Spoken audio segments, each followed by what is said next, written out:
Meus amigos, ao que tudo indica, a era de Alexandre de Moraes está chegando ao fim.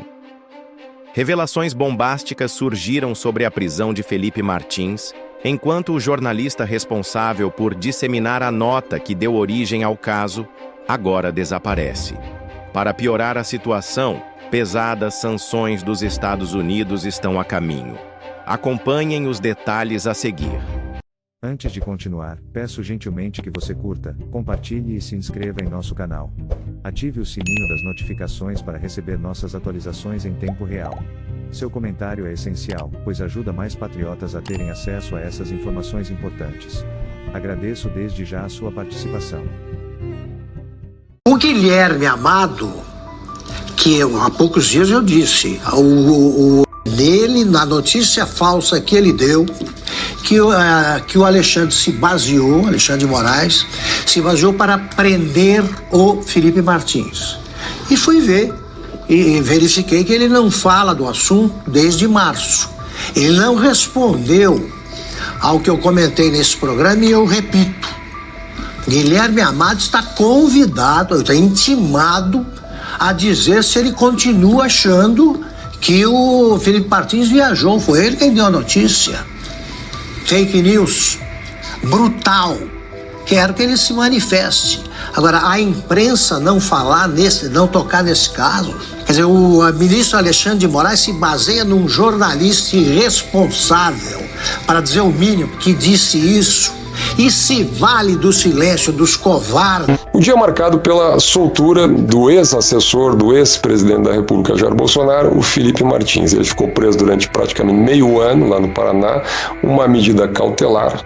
E aqui a pergunta que o país deve fazer é por que um cidadão permanece preso durante 6 meses, sendo que as razões que levam à sua prisão cautelar, neste caso era a hipotética tentativa de fuga, o risco de fuga deste cidadão que teria hipoteticamente participado daquele voo do ex-presidente Bolsonaro no final do seu mandato para os Estados Unidos, razões que nunca se confirmaram, né? Ele não participou do voo, mesmo que tivesse participado, por que teria voltado se o objetivo fosse fugir do país? Mas o fato é que ele nunca se ausentou do país e isto ficou evidente desde o início, não havia nenhum indicador forte, razoável de que isto tivesse acontecido. Então a pergunta básica que o Brasil precisa fazer, isto independe da posição política de A ou B, etc., porque um cidadão permanece preso durante meio ano sem que as razões que levam à sua prisão sejam minimamente reais.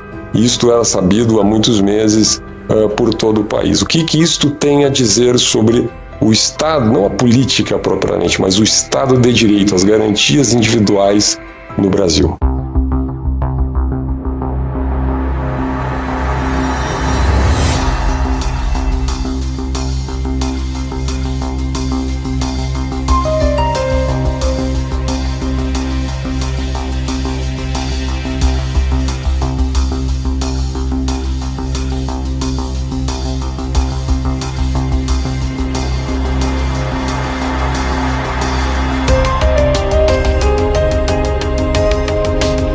Jornalista formado pela PUC-Rio e ex-estagiário da TV PUC, Guilherme Amado é referência do jornalismo político atual. Com uma carreira de mais de 15 anos, ele passou pelas redações mais importantes do Brasil e acumulou diversos prêmios por suas reportagens. Não existe como você se manter distante do que foi a atrocidade do governo Bolsonaro. A derrota do Bolsonaro em outubro do ano passado foi uma conquista civilizatória. O Bolsonaro ser declarado inelegível hoje, ou semana que vem, enfim, quando for, é outra conquista civilizatória. Agora, novas evidências revelam como Moraes utilizou as Big Techs para favorecer o descondenado nas eleições de 2022. Vamos aos detalhes. A gente lê agora a nota que o porta-voz do Facebook acaba de divulgar. O Facebook havia cumprido com a ordem de bloquear as contas no Brasil ao restringir a visualização das páginas e perfis a partir de endereços IP no país.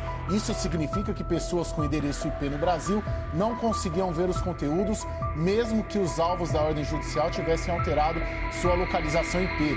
A mais recente ordem judicial é extrema, representando riscos à liberdade de expressão fora da jurisdição brasileira e em conflito com leis e jurisdições ao redor do mundo. Devido à ameaça de responsabilização criminal de um funcionário do Facebook Brasil, não tivemos alternativa a não ser cumprir com a ordem de bloqueio global das contas enquanto recorremos ao Supremo Tribunal Federal. Fecha aspas, essa é a nota que o Facebook acaba de divulgar e acaba de nos chegar aqui na CNN, essa informação. Portanto, o Facebook decidiu bloquear as contas globais enquanto recorre ao Supremo Tribunal Federal. É uma determinação da ordem do ministro do Supremo Tribunal Federal, Alexandre de Moraes. Em um primeiro momento não havia sido cumprida, mas depois que o ministro Alexandre de Moraes determinou a responsabilização de um dirigente do Facebook aqui no Brasil, o Facebook dá uma recuada e decide cumprir a ordem enquanto recorre da decisão do ministro Alexandre de Moraes. A gente já vai lá para Brasília com o Ricardo Caldas, o nosso analista, para comentar essa decisão, né, do Facebook. Ricardo Caldas, sua análise, por favor. Bom, essa análise, realmente, essa decisão do ministro Alexandre de Moraes realmente foi uma decisão muito forte, muito abrangente, porque ele atua não só no Brasil, nas contas que estão no Brasil, mas nas contas que estão divulgadas globalmente. Então, um ponto que o próprio Facebook já mencionou e certamente vai ser explorado pelos seus advogados é esse aspecto extraterritorial, que é um ponto muito comum nas relações internacionais, no direito internacional, se discutir isso quando as leis do país começam a atingir outros países ou outros atores, né? Então, foi o caso dessa decisão. Existem outras leis que são extraterritoriais. No caso dos Estados Unidos, por exemplo, a lei anticorrupção deles, que é uma lei doméstica, ela tem um impacto internacional. Há um tempo atrás havia uma proibição nos Estados Unidos de comércio com o Vietnã, que já foi abolida, o comércio com Cuba, que também acabava tendo aspectos extraterritoriais, né? Mas, de qualquer forma, essa decisão do ministro dificilmente ela será mantida, né? E aí o próprio Facebook já pede, já informa que vai recorrer da decisão e ela deve ir para um plenário. Essas decisões são muito atípicas e elas, como foi mencionado, elas são muito fortes, né? E certamente no plenário ela vai ser rediscutida e reanalisada, né? Mas o consenso, vamos dizer assim, na área internacional, no direito internacional, é que cada país tenha apenas leis domésticas com impacto doméstico, né? Nesse caso, é uma decisão que certamente extrapola o âmbito nacional. Agora, essa decisão, né, do ministro Moraes, desde que foi divulgada, Caio, desde ontem, vem causando bastante repercussão, justamente por essa questão que o professor estava explicando, se extrapolaria a jurisdição e também abriria precedentes aí para outros conflitos, né? Exatamente. Agora chama a atenção que vai cair para o plenário do Supremo Tribunal Federal. Agora, professor, o plenário do Supremo Tribunal Federal tem referendado essas decisões mais polêmicas quando se referem a assuntos que possam atingir bolsonaristas. A gente teve essa sessão que acabou, isso foi em junho, salvo engano, referendando o inquérito das fake news, né? Foi 10-1, um placar ali bem elástico a favor da manutenção do inquérito das fake news, que é a principal seara onde essas decisões do Facebook estão sendo tomadas. Será que o Supremo Tribunal Federal vai ousar divergir do ministro Alexandre de Moraes para tomar uma decisão contraditória a essas decisões que ele vem tomando nessa semana em relação ao Facebook? Posso complementar? Dá tempo? É uma pergunta, na verdade. É para você mesmo. Então, veja bem, eu concordo contigo, o inquérito da fake news foi considerado legal, apesar de toda aquela polêmica que havia, mas nesse caso a gente já está tocando numa outra questão.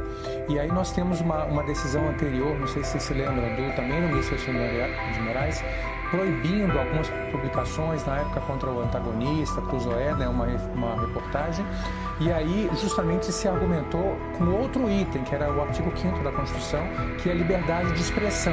E nesse caso, a decisão do ministro Moraes foi revogada.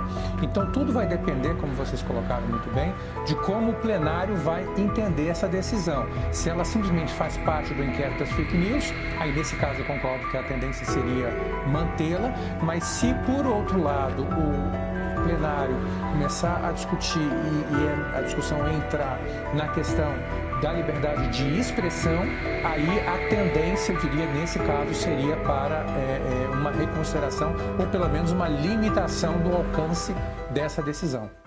Na descrição deste vídeo, compartilho os melhores livros sobre finanças, leituras essenciais em que os ricos ensinam aos seus filhos os segredos do dinheiro. Essas obras transformaram minha visão sobre como o dinheiro realmente se movimenta. Investir nesse conhecimento pode mudar sua vida por um preço acessível. Não esqueça de deixar seu like e se inscrever no canal. Lembre-se, direita segue direita.